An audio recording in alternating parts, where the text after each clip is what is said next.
સમગ્ર ભારત વર્ષ તો સંતોની જ ભૂમિ છે, પણ સોરઠના સંતોના જીવન કવન કંઈક અનોખા છે.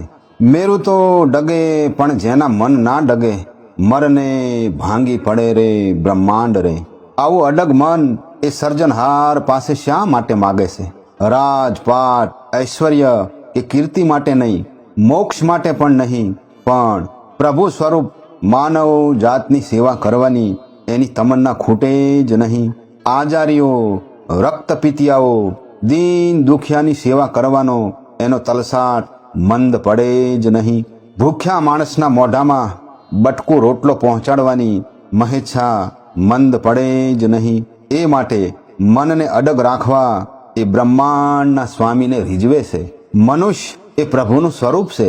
તમામ જીવાત્માઓની સેવા એ પ્રભુનો સાક્ષાત્કાર છે. આ મહાસત્યને જીવનમાં વણી લઈ તે વંદનીય સંતો, ભક્તો અને સિદ્ધોએ નાત, જાત, ધર્મ કે સંપ્રદાયના ભેદ ભૂલી ખભે કાવડ ઉપાડી ગામે ગામ ફરી અભ્યાગતો માટે રોટલા ઉઘરાવ્યા અને દીન દુખિયાની સેવા કરી. એવા જ પરમ સંત અણદા બાવાને આજે આપણે વંદન કરીએ. ધોરાજીના પાદરમાં 50 જેટલા મેલા દાટ લુગડાવાળા, કપાળે તિલક કરેલા અભ્યાગતો બેઠા છે. બપોર થવા આવી છે, છતાંય બધા એમના એમ બેઠા છે. ક્યાંક ક્યાંક નાના છોકરાઓ માં ભૂખ લાગી છે એવો પોકાર કરે છે. માં કહે છે કે હા બેટા, હમણાં મારો ઠાકર ક્યાંકથી દાળિયા પોગાડશે. રોજ જાણે ભોજનમાં દાળિયા જ હોય તેમ બાળક દાળિયાનો સ્વાદ લેતું હોય તેમ મોઢું હલાવતા હલાવતા ચૂપ થઈ ગયું. થોડી વારમાં તો બધા બોલી ઉઠ્યા, શ્રી રામચંદ્ર ભગવાન કી જય. ભૂખના દુઃખનો સંતાપ તેના કાળજાને કોરવા માંડતો ત્યારે એ સ્ત્રી પુરુષો અને બાળકો વારંવાર પોકારી ઉઠતા, શ્રી રામચંદ્ર ભગવાન કી જય. ધોરાજીના સોની મહાજનનો દીકરો અણદો સવારનો આ પાદર પડેલા જાત્રાળુઓના ટોળા પાસે ઊભો હતો. કપાળમાં તિલક અને વારંવાર જે પોકારતા અને પેટનો ખાડો પૂરવા માટે પ્રતિપળ દાળિયાની વાટ જોતા એ ટોળાને જોઈ રહ્યો હતો. બપોરનો ભોજનનો સમય ક્યારનો ચાલ્યો ગયો છે. બાળ અણદા ભગત વિચાર કરે છે કે આ ભૂખ્યા માનવોને કેમ કોઈ ખાવા આપતું નથી. એ યાત્રાળુઓ હવે જય બોલાવીને થાકી ગયા હતા. બાળકોને ભૂખ્યા અને રડતા જોઈને એની જનેતાઓ વિષાદગ્રસ્ત બની ગઈ હતી.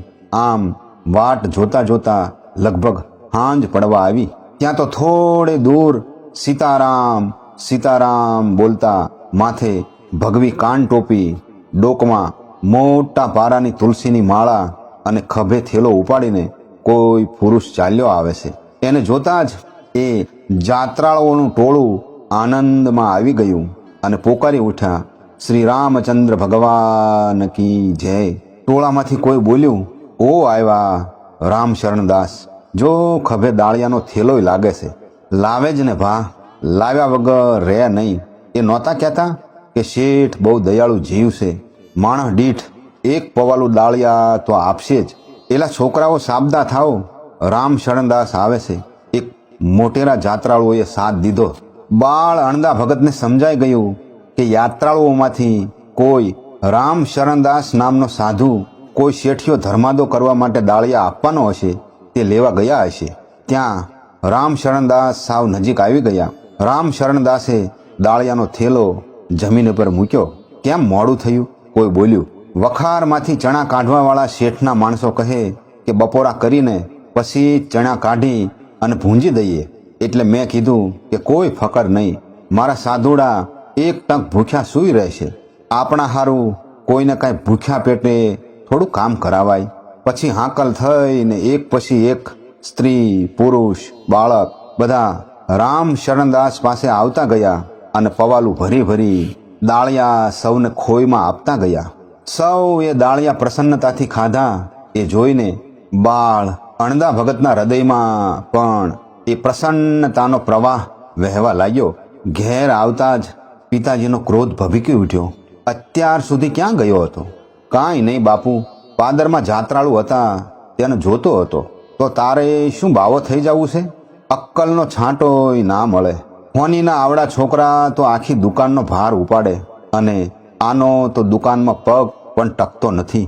બાળ અણદા ભગત ખાધ્યા વગર ભૂખ્યા પેટે દુકાનમાં જઈ સોનું ટીપવા લાગ્યા, પણ એના અંતર મનમાં તો પાદરમાં પડાવ નાખીને પડેલા ભૂખ્યા દુખ્યા માનવ સમાજ વારંવાર દેખાતો હતો અને જાણે કહેતો હતો કે અણદા ભગત, ઉઠો ઉઠો, સોનું ટીપવાનું તમારું કામ નથી.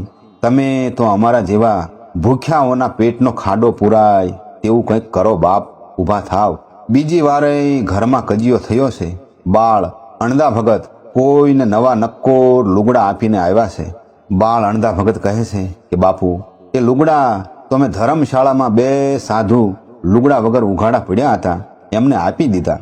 ક્યાં ગયા એમ કહીને અણદા ભગતના બાપુએ ઘરવાળાને સાથ દીધો. અણદા ભગતના બા આવ્યા. આ રહી, બોલો, આમ જો, આ તારો કુળ દીપક નવા નકોર લુગડા બાવાને દઈ આવ્યો. માએ અણદા ભગત સામે જોયું. માં પોતાના સ્વામીનો સ્વભાવ જાણતી હતી. બેટા, તારા બાપુને પૂછ્યા સિવાય લુગડા કોઈને અપાય? ન અપાય માં, એ હું પણ જાણું છું. તો શું કામ આપ્યા બેટા? તારા બાપુ વટશે એ તને ખબર નહોતી? ખબર હતી માં, પણ મારું હૈયું કેમેય કરીને હાથ ના રહ્યું. ટાઢમાં થરથરતા જોતા મેં એ લુગડા એમને આપી દીધા. બાળ અણદા ભગત બાપુ સામે જોઈને બોલ્યા કે બાપુ, દયા દાન એ ધર્મનો માર્ગ છે. અરે દયા દાન કરવા હોય તો આ ઘરમાંથી નીકળી જાઓ. ભલે બાપુ, માં તમારી આજ્ઞા માથે ચડાવું છું. તમને દુભાવી મારે આ ઘરમાં રહેવું નથી. જ્યાં મારો રામ લઈ જશે ત્યાં જઈશ. મને રજા આપો બાપુ, એમ કહી 2 હાથ જોડ્યા. માતા પિતાની પ્રદક્ષિણા કરી, ચરણ રજ માથે ચડાવી વંદના કરી અને બાળ અણદા ભગત ચાલી નીકળ્યા. જતા જતા પાછું વળીને જોયું તો માં ધ્રુસકે ધ્રુસકે રડતા હતા. પણ અણદા ભગતને તો હવે જાણે દીન દુખિયાના હાડ પિંજરો સાથ દઈ રહ્યા હતા. અણદા ભગત, આવતા રહો, અમે ભૂખ્યા છીએ, અમને કશું ખાવાનું આપો. માને રડતી મૂકીને અણદા ભગતે છેલ્લી વારના મનમાં વંદન કરી અને ભગવાનના ભરોસે ઘર છોડ્યું. કોયલા ડુંગરના હરસિદ્ધ માતાના મંદિરમાં સિદ્ધ સંત હરનાથ બાપુ પાસે જઈ એ બાળ હોનીના દીકરા અણદા ભગત 2 હાથ જોડીને બેઠા છે. સિદ્ધ સંત હરનાથ બાપુ કહે છે કે જો બચ્ચા અણદા, બધી એ સિદ્ધિઓ છેવટે ભૂખ્યા દુખ્યાની સેવા ચાકરી છે, માટે એ માર્ગ પકડી લે. વારંવાર આ મનુષ્ય દેહ મળવાનો નથી, માટે આ જન્મમાં જ જન સેવા કરી લેવી. ભૂખ્યાને અન્ન દે, એનાથી પ્રભુ પ્રસન્ન થાય છે. પ્રભુ પણ દરેક જીવ માત્રમાં વસી રહ્યો છે. પણ બાપુ, એ માર્ગ તો મારાથી અજાણ્યો છે. મને એ માર્ગની કાંઈ ગતાગમ નથી અને મારી પાસે અન્નનું દાન કરવાના રૂપિયા પણ નથી. બાપુ બોલ્યા કે અહીંથી તું જામનગર જા, ત્યાં સંત હરિદાસજી પાસેથી દીક્ષા લે, પછી તારું અંતર જે હુજાડે, જે માર્ગ તારે લેવો હોય એ લેજે. સિદ્ધ સંત હરનાથ બાપુને નમન કરી બાળ અણદા ભગતે જામનગરની વાટ પકડી. એને તો ભૂખ્યા જનોના મોઢામાં અન્નનો કોળિયો પહોંચાડવાના કોડ હતા, એટલે એક હોનીની દુકાને દરરોજના 5 કોરીના કરારથી કામ કરવા માંડ્યું. અડધી કોરી પોતાના ભોજન ખર્ચ માટે રાખી, બાકીની 4.5 કોરી ભૂખ્યાને અનાજ આપવા સદાવ્રત ચાલુ કર્યું. બધા વાતો કરતા કે એક અજાણ્યો હોનીનો દીકરો જે કમાય છે તે બધુંય ભૂખ્યા દુખ્યાને ટુકડો આપવામાં ખર્ચી નાખે છે. પછી તો બધા તરફથી પણ દાનની સરવાણી વહેતી થઈ અને અન્નનો ભંડાર મોટો થવા લાગ્યો. થોડા સમય બાદ સંત હરિદાસજી મળ્યા. તેમની પાસેથી વૈષ્ણવી દીક્ષા લીધી. થોડા સમયમાં તો અન્નદાનની વાત વાયુ વેગે આખા સૌરાષ્ટ્રમાં પ્રસરી ગઈ.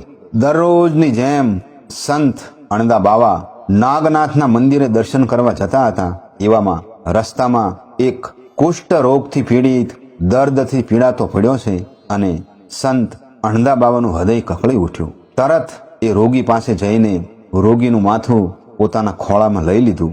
રોગી બોલ્યો કે અરે બાપુ છેટા રહો, તમારે તો હજી ભગવાન નાગનાથના મંદિરે જવાનું છે. અરે મારો નાગનાથ, શું તારામાં નથી ભાઈ? તું મારી મઢુલી આવ ભાઈ, હું તારી સેવા ચાકરી કરીશ. હાલો મારા વાલા હાલો, એમ કહી રોગીને કાંધે ઉપાડી ઘેર લાવ્યા અને એને નવરાવી ધોવરાવી સેવા ચાકરી ચાલુ કરી. જે સેવાની જ્યોત સતત આજે પણ જલતી રહી છે. દીન દુખિયાના બેલી સંત અણદા બાવાને આજે આપણે ભાવથી વંદન કરીએ.